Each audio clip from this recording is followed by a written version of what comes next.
Hi மக்களே! ரீசெண்டா தமிழ் டப்பிங்குடன் ஒரு சூப்பர் நேச்சுரல் சஸ்பென்ஸ் ஹாரர் படமா வெளியான ஐ செரா மலையாள படத்தோட ரிவ்யூ தான் இன்னைக்கு நம்ம பார்க்க போறோம். இந்த படத்தோட கதை என்னன்னா, படத்துல ஹீரோ பேரு ரோஹன் சங்கர்.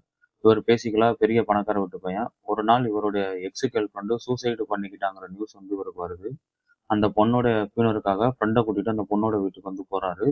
போனவரு சும்மா இல்லாம, அந்த பொண்ணுக்கு சொந்தமான தலைக்கு மாட்டுற கிளிப் ஒண்ணு எடுத்துட்டு வீட்டுக்கு வந்துர்றாரு.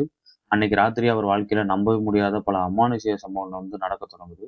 இதுக்கப்புறம் அந்த பயங்கரமான சிக்கல்ல இருந்து ரோகன் மீண்டு வந்தாரா இல்லையா? அதுதான் இந்த படத்தோட மொத்த கதையே. படத்தோட மிகப்பெரிய ப்ளஸ்ஸே டெக்னிக்கல் சைடு தான். எல்லாத்தையும் தாறுமாறா பண்ணியிருந்தாங்க. சினிமாட்டோகிராஃபி, சவுண்ட் டிசைனிங், பேக்ரவுண்ட் மியூசிக்னு எல்லாமே அட்டகாசம். குறிப்பா சவுண்ட் டிசைனிங் செம்மையா பண்ணியிருந்தாங்க. இது ஒரு பேய் படம். பேய் படம்னாலே சவுண்ட் எஃபெக்ட் வந்து ரொம்ப முக்கியம். அப்பதான் வந்து ஹாரர் வந்து ஒர்க் அவுட் ஆகும். இந்த படத்துல சவுண்ட் எஃபெக்ட் வேற லெவல்ல இருந்ததுனால நிறைய ஹாரர் சீக்வன்ஸ்ல நல்லாவே ஒர்க் அவுட் ஆச்சு.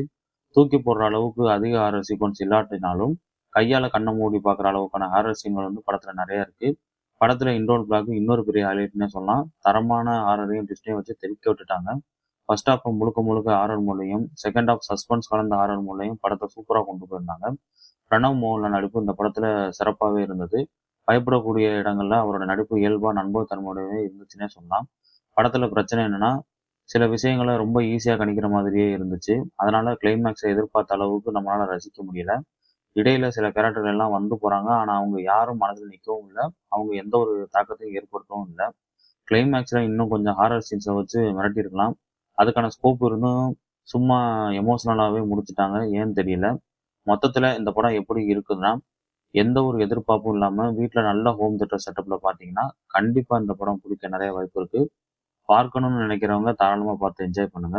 இந்த படத்துல பிரணவ் மோகன்லால் இன்ட்ரோடக்ஷன் சீன்ல அடல்ட் கன்டென்ட் வந்து இருக்கு. கிட்டத்தட்ட 10 நிமிஷத்துக்கு இருக்கு. ஸோ, அந்த போர்ஷன மட்டும் ஸ்கிப் பண்ணிட்டீங்கன்னா, அப்புறம் நீங்க ஃபேமிலியோட சேர்ந்து இந்த படத்த தாராளமாவே பார்க்கலாம். இந்த ரிவ்யூ பிடிச்சிருந்தா ஒரு லைக் பண்ணுங்க. அடுத்த பட ரிவ்யூல சந்திப்போம். பாய்.